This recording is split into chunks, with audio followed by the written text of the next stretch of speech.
My mom dropped the Forbes magazine and whispered, "This can't be our Adrian." There I was on the cover. CEO of the Year Tech Innovator, hits $47 million revenue. The same son they'd been calling a useless failure for the past decade. The same kid whose business they dismissed as online nonsense while they were stealing $50,000 from my account to buy my golden child sister a brand new SUV.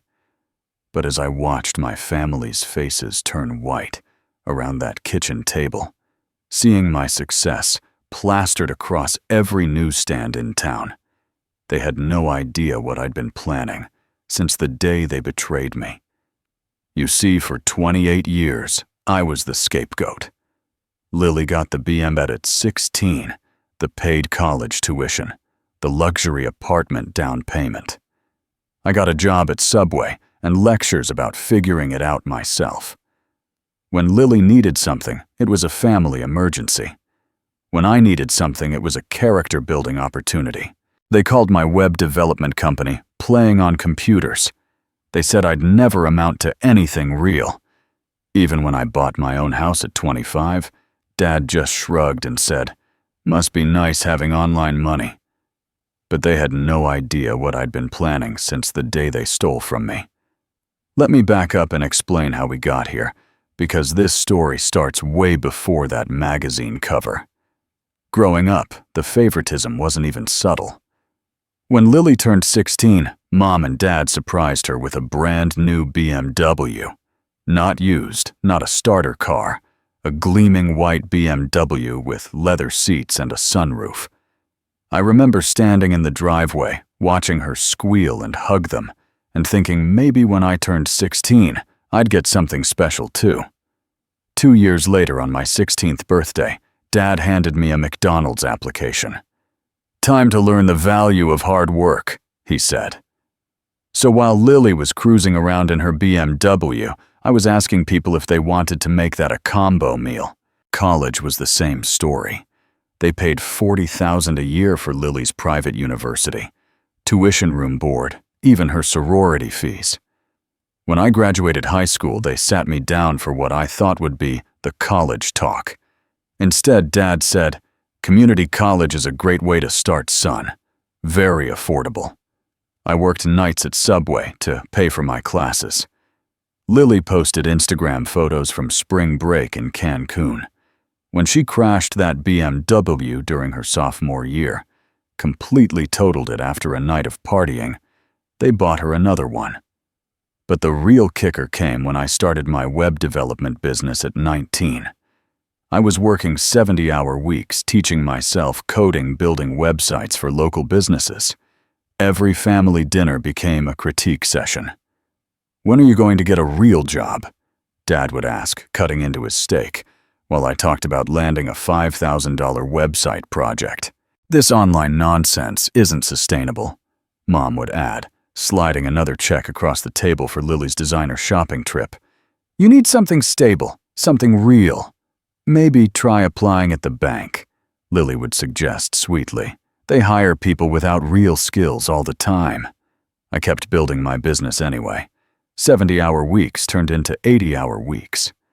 While they were funding Lily's sorority formal dresses and spring break trips, I was reinvesting every dollar back into better equipment, better software, bigger clients.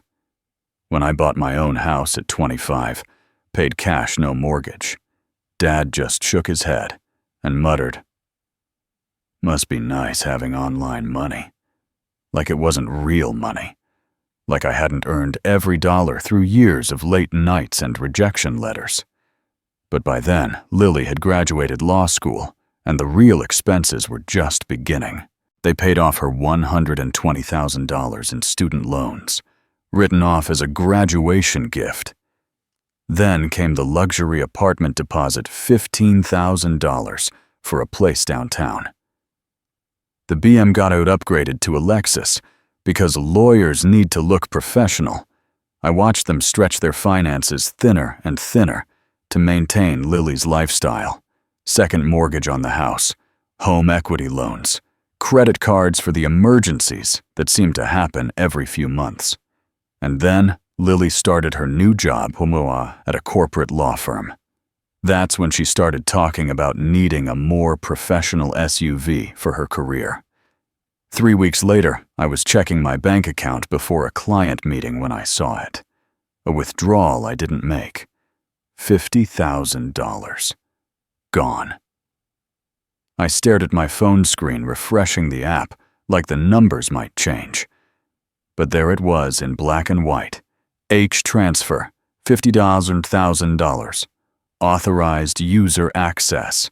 Tuesday, 9:47 a.m.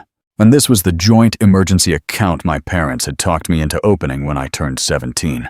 Just in case something happens, Mom had said. Family looks out for family. I'd forgotten they still had access to it. I never used it. My business accounts handled everything I needed. I scrolled down to see the withdrawal memo. My stomach dropped. Lily's SUV down payment. They didn't ask. They didn't call. They just took $50,000 of my money and used it to buy Lily another car. Like it was their money. Like I was their personal ATM. I sat in my car outside the client's office, hands shaking, and called my mother. "Oh, Adrian, honey," she said, when I asked about the withdrawal. Her tone was so casual, so dismissive. Yes, Lily needed help with her SUV. You know how expensive cars are these days. You took $50,000 from my account without asking. Well, it's not like you were using it, she laughed. And Lily's just starting out her career. She needed something professional. You don't even need that money. That's not the point, Mom. You stole from me. Stole? Her voice got sharp. Adrian, don't be dramatic. This is what family does. We help each other. You should be happy to help your sister. I could hear Dad in the background saying something, and then he got on the phone. Son, your mother's right. Family comes first. Lily's got student loans and rent. You've got your online thing going well. It all works out. My online thing. I felt that familiar burning in my chest. Dad, that's my business. That's my money. You can't just take it. Look, Mom got back on the phone. Lily will pay you back when she can. But honestly, Adrian, what's $50,000 to someone with online nonsense money? The line went quiet. Online nonsense money. After everything I'd built, everything I'd accomplished. That's what they still thought of my work. You know what, Mom? You're right. What's $50,000 to someone like me? I hung up and sat there for a long moment watching people walk past my car. Normal people who probably didn't have their families steal from them and call it love. That's when I stopped being angry and started getting strategic. 2 days later, Lily called me. Not to apologize. Not to explain. To gloat. Adrian, I just wanted to thank you for helping with my SUV. Her voice was so bright, so cheerful, like she'd done me a favor by letting me fund her lifestyle. Helping Lily Mom and Dad took my money without asking. Oh, I know, but I knew you wouldn't mind. It's gorgeous. A 2024 Lexus GX 460 with custom leather interior. $65,000 total. But you know how important it is for lawyers to look professional. I was speechless. She knew they'd stolen from me, and she was happy about it. The dealer said it's the perfect car for someone in my position, she continued. And honestly, Adrian, I'm just so proud that you're finally being useful to the family. Your online stuff is actually helping people for once. Finally, your online stuff is helping the family. That's when I knew this wasn't about the money anymore. This was about respect, and I was done asking for it. The next week, I decided to have another conversation with my parents. This time, I wanted to understand their logic. How exactly did they justify stealing $50,000? Adrian, you have to understand, Mom said over lunch at their house. We didn't have a choice. We're stretched thin right now. Stretched thin, how? Dad shifted uncomfortably. Well, we've got the second mortgage on the house. $180,000 we still owe on a house worth maybe $250,000. Plus the home equity loan for Lily's apartment deposit. So you're telling me you're mortgaged to the limit, but you still thought it was okay to buy Lily a $65,000 SUV with my money? She needed transportation, Mom said defensively, and you have plenty. That's when I realized they were broke, but still funding Lily's lifestyle. But the conversation that really opened my eyes happened over text message 3 days later. I'd asked Mom when Lily planned to pay me back, and what I got in response was a masterclass in gaslighting. Adrian, I'm disappointed in your attitude about this. Family helps family. Lily will pay you back when she can. But honestly, you should be grateful to contribute to your sister's success instead of being selfish about money. I screenshotted that text. Then I sent back, I'm not being selfish. I worked for that money and you stole it. Her response came back immediately. At least now you're useful for something, you useless failure. All these years of your online nonsense, and finally it's helping someone who deserves it. Useless failure. There it was in black and white. After everything I'd accomplished, everything I'd built, that's what my own mother thought of me. A useless failure, whose only value was funding his sister's lifestyle. I screenshotted that text too. That night, I sat at my computer and stopped trying to fix my relationship with my family. Instead, I started researching their financial situation. Property records are public information. So are mortgage filings, business licenses, and court records. It took me about 3 hours to paint a complete picture of my parents' finances. They weren't just stretched thin, they were drowning. The second mortgage had adjustable rates that were about to jump. The home equity loan payments were already late twice this year, and their credit cards were maxed out funding Lily's lifestyle. I stopped arguing and started looking up property records instead. While I was researching, Lily was celebrating. Her Instagram feed became a monument to her new lifestyle, funded entirely by my stolen money. Photo after photo of the gleaming Lexus SUV parked in front of upscale restaurants, her law firm, trendy coffee shops. Every caption was a variation of gratitude toward our amazing parents, who always support their children. The worst one was a family dinner post from the week after they'd taken my money. There was Lily beaming between Mom and Dad at some expensive steakhouse with the caption, "Best family ever, so blessed to have parents who believe in investing in their children's futures. Grateful, family first, blessed." Her Instagram caption read, "Best family ever, so blessed." I screenshotted every single post, evidence of exactly how my $50,000 was being celebrated. But my real research was happening offline. Those public records painted a devastating picture of my parents' financial reality. The house they'd bought for $190,000 in 1998 was now worth about $250,000. Sounds good, right? Except they owed $180,000 on the primary mortgage, plus $45,000 on a home equity loan they'd taken out to fund Lily's law school apartment. Add in $12,000 in credit card debt, all of it traced to payments for Lily's expenses, and they had maybe $15,000 in actual equity. Their monthly debt payments totaled $4,200. Dad's salary as a mid-level manager was $68,000 a year. Mom worked part-time at a dental office, making maybe $20,000. After taxes and basic living expenses, they were operating at a loss every single month. Their house was their only real asset, and it was barely theirs. That's when opportunity knocked, literally. A reporter from the regional business magazine called my office. "Mr. Peterson, this is Sarah Chen from Metro Business Monthly. We're doing a feature on the area's most successful young entrepreneurs. and your company came up in our research. Would you be interested in being featured as one of our 30 under 30 CEOs to watch? I almost laughed.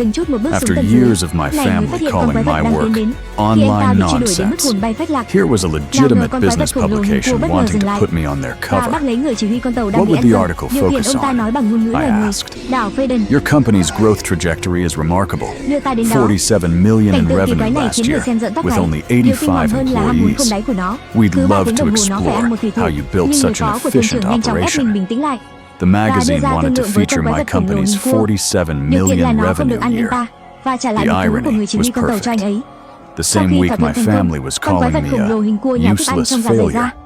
The business community was recognizing me as a standout success.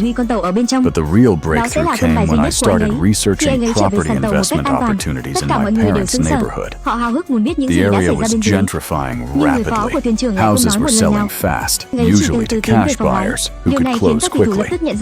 I discovered that properties in financial distress, like houses with multiple liens and late payments, often sold for 10 to 15% below market value when owners needed to liquidate fast. I ran the numbers on every house on their street. Average days on market 45 for traditional sales, but only 12 for cash purchases from motivated sellers. My parents fit the profile perfectly. Over-leveraged behind on payments, and with only one significant asset. 6 months of research told me exactly when they'd be desperate to sell. Over the next month, I became a forensic accountant of my own family's betrayal. Every piece of evidence, every document, every digital trail, I archived it all. The bank records were devastating in their clarity. The joint account showed a pattern I'd never noticed before. Small withdrawals over the past 2 years. 100 here, 500 there. All authorized by my parents. Money that had slowly drained away without my attention because I was focused on building my business. But the $50,000 withdrawal was different. It was brazen. The access log showed my mother had logged into the account at 9:47 a.m. on a Tuesday, transferred the money to their checking account, then immediately wired it to the Lexus dealership. The memo field on every transaction was perfectly clear. Lily's SUV, down payment, family assistance. Every unauthorized access was documented with timestamps. I printed everything. Bank statements, access logs, transaction records, wire transfer confirmations. The paper trail was ironclad. They'd stolen from me, and they'd done it systematically. But the bank records were just the beginning. The real smoking gun was in our digital communications. I went back through 3 months of text messages, emails, and WhatsApp conversations. What I found was a masterclass in gaslighting and financial manipulation. Text after text calling my business online nonsense. Screenshots of conversations where they minimized my success while simultaneously justifying their theft. Email threads where they discussed Lily's expenses like they were essential family emergencies while dismissing my legitimate concerns as selfishness. The useless failure text was just the tip of the iceberg. There were 47 separate screenshots where they either insulted my work, dismissed my achievements, or treated me like a personal ATM for Lily's lifestyle. Your online stuff isn't real work anyway. Lily needs this more than you do. Stop being selfish about money you don't even need. At least you're finally contributing to the family. I had 3 months of them calling me useless in writing, but the most damning evidence came when I started tracking their financial support of Lily. Payment apps keep detailed records, and my parents weren't exactly hiding their transactions.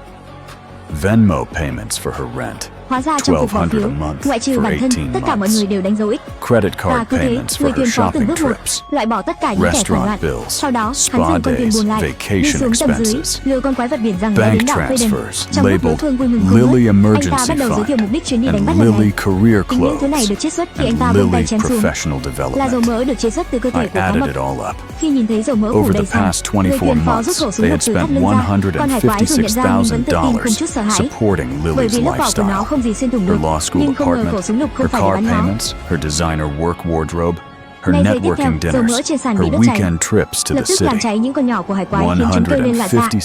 Điều này làm hải quái giận dữ gầm lên và while lao về phía người struggling phó to thuyền make trưởng, their own mortgage chuẩn bị xé payments. xác anh ta thành từng mảnh. They'd Nhưng do bị hạn chế bởi cầu thang hẹp, cuối cùng người phó thuyền đã chiếm thế thượng $156,000 phong. on Lily in 2 years, while calling me Tiếp useless. theo, anh ta All lên of chiếc this thuyền nhỏ đã evidence chuẩn bị was từ trước, building towards something, ra sức chèo đi thật but xa. I didn't Ngược expect lại, the hải quái chìm trong validation tiếng to nổ come lớn from the và cùng outside với so con thuyền buồn quickly. chìm trong biển lửa. The Đây vốn là Metro một câu chuyện Business u tối nơi Monthly toàn bộ hit con tàu đều đầy newsstands dẫy ác on a ý. Thursday Nhưng morning. cuối cùng chúng tôi mới nhận ra, There I was hóa ra on the kẻ giết cover, người nhiều nhất lại là người thực sự CEO tốt of the bụng. year.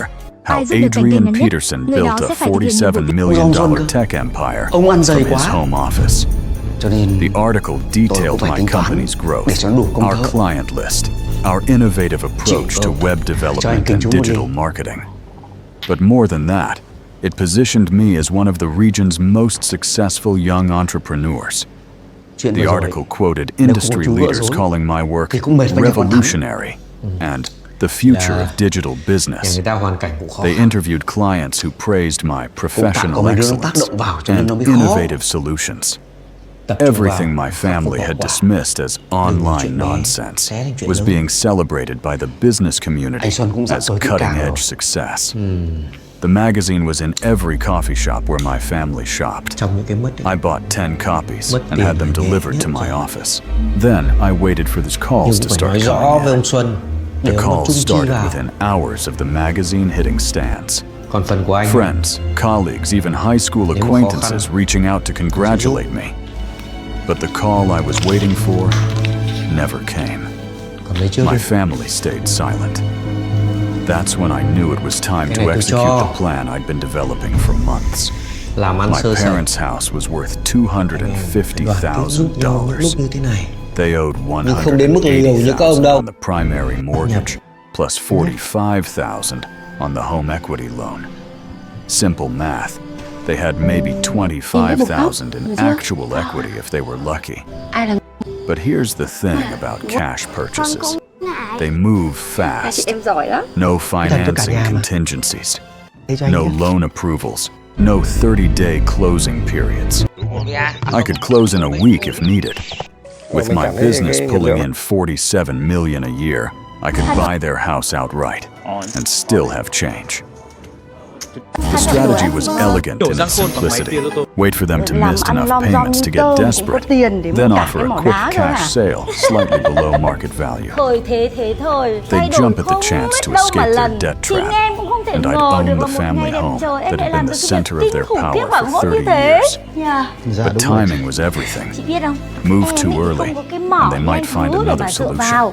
Thế nhưng Wait too long, trời, and they em might lại có recover tấm thân nhỏ financially bé đầy or linh find a hoạt. different Cho buyer. nên cuối cùng thì cái I khu started đất có mỏ monitoring đá their là payment đã schedules thuộc through về em. public records. Mortgage payments were due on the 15th of each month.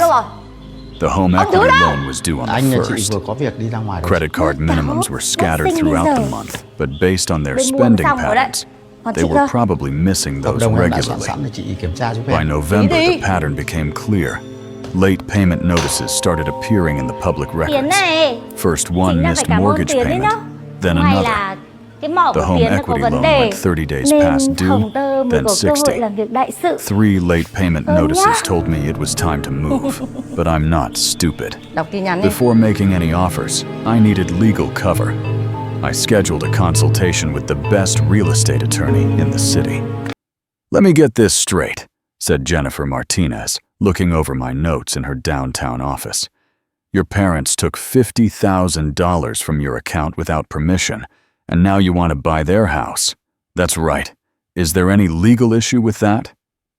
She reviewed the bank records, the text screenshots, the property information.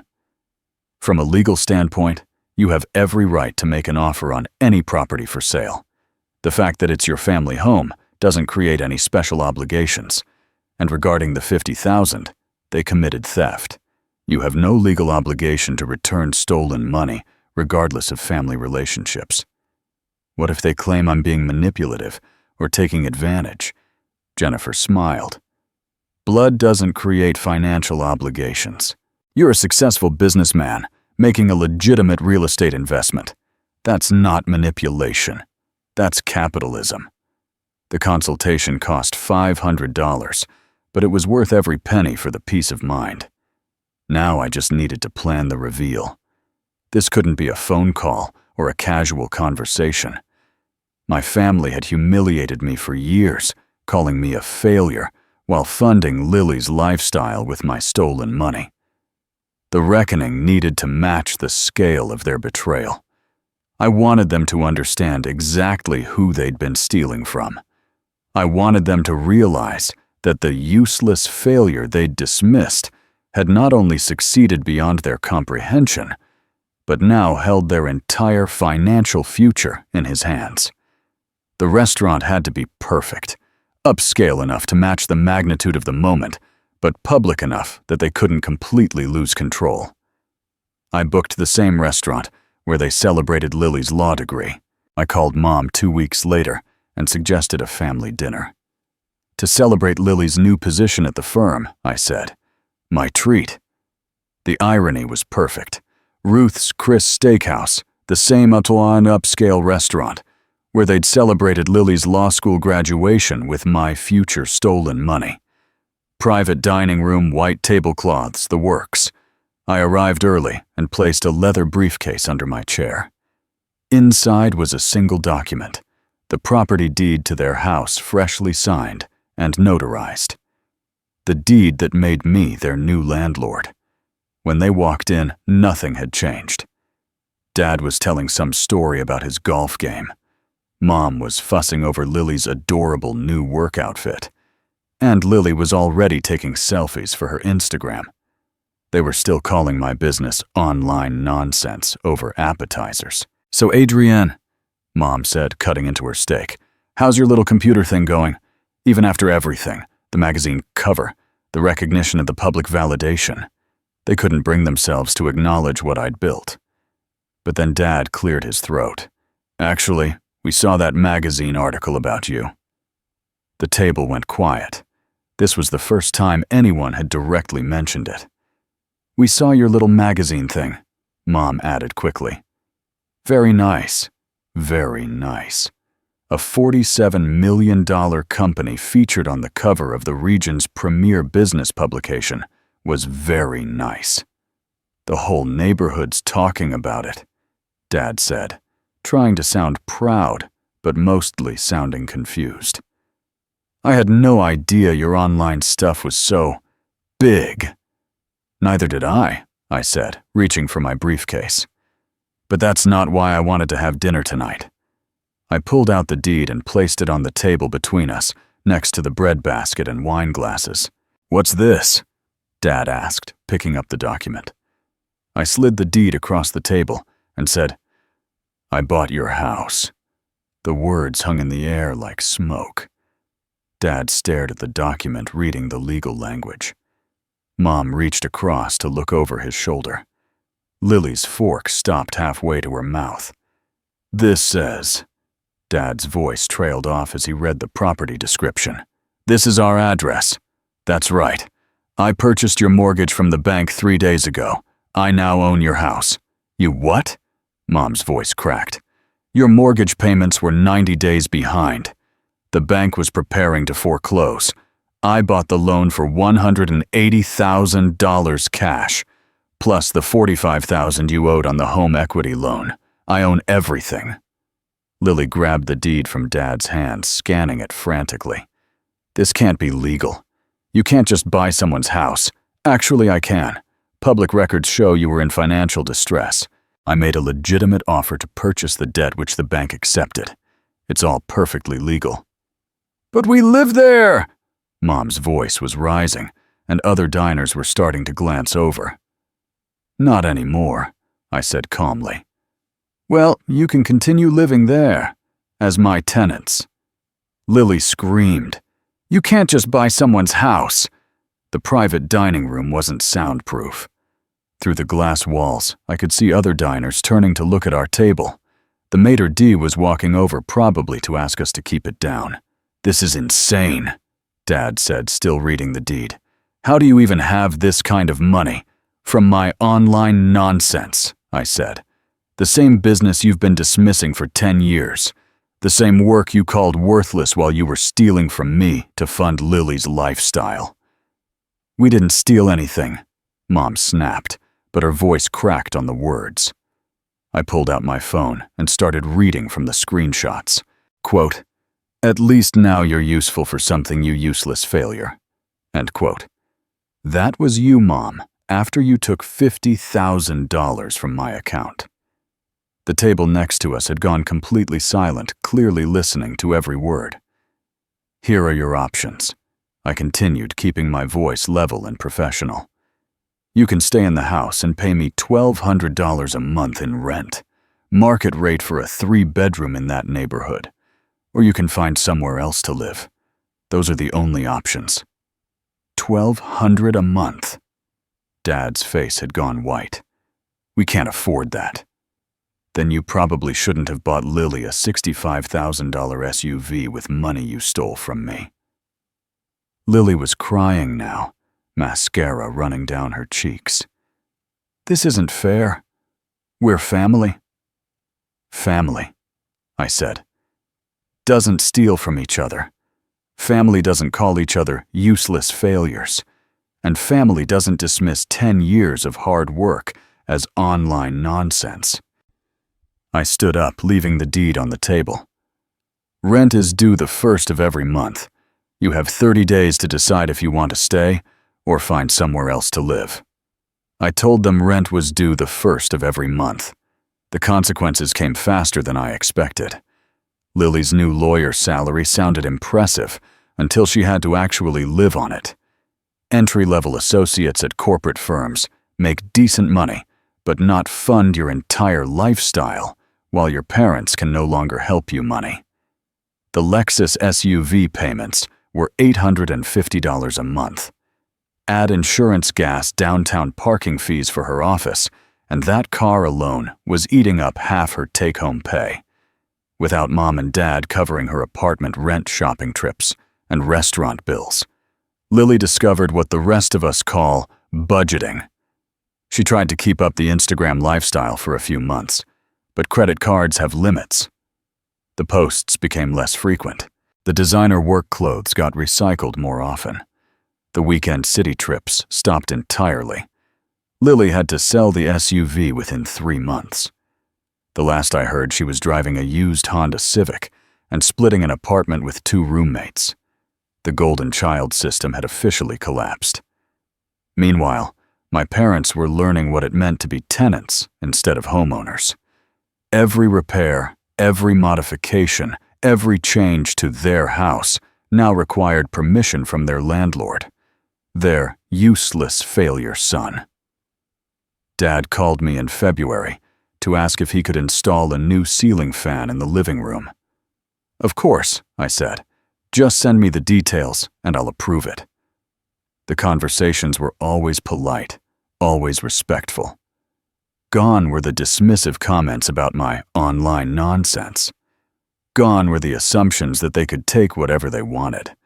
They paid their rent on the 1st of every month, usually 2 days early. Mom started asking before she planted anything in the garden. Dad asked permission before painting the fence. Lily stopped coming to family dinners entirely. Apparently it was too humbling to visit a house that used to be theirs, but now belonged to her useless brother. Dad asked permission before planting flowers in my garden. 6 months after that dinner at Ruth's, Chris, I was visiting the house to inspect some plumbing work when I noticed something on the mantelpiece that made me smile. The Metro Business Monthly cover story, professionally framed and prominently displayed next to family photos. CEO of the Year, in bold letters with my company's $47 million revenue highlighted in the article. "Thought you might like to see that," Mom said quietly, catching me looking at it. "We're proud of what you built." It was the first time she'd ever said that. I didn't need their validation anymore, but it was nice to finally receive it. The magazine cover sat in the house where I'd grown up, being told I'd never amount to anything. Now my parents wrote me rent checks every month and asked permission to make changes to my property. The useless failure didn't need them anymore. They needed him. These days, I focus on my business and the relationships that actually matter. My company is expanding internationally. I'm dating someone who values my work instead of dismissing it. And I have a rental property that generates passive income every month while teaching my family about respect and boundaries.